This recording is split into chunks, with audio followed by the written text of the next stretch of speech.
మనిషి మనుగడ సాగించడానికి చదువు కూడా అంతే అవసరం. ఈ రోజు మనం అనుభవిస్తున్న సకల సౌకర్యాలకు అభివృద్ధికి కారణం చదువు. చదువు ఎటువంటి కష్ట నష్టాలనైనా ఎదుర్కొనేటువంటి ధైర్యాన్ని ఇస్తుంది.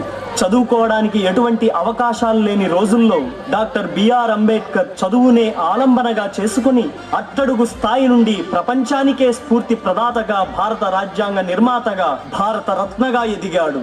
అందుకే ప్రతి ఒక్కరూ బడినే గుడిగా చేసుకుని చదువే జ్ఞానంగా, చదువే లక్ష్యంగా ముందుకు సాగుదాం, అద్భుతాలు సృష్టిద్దాం.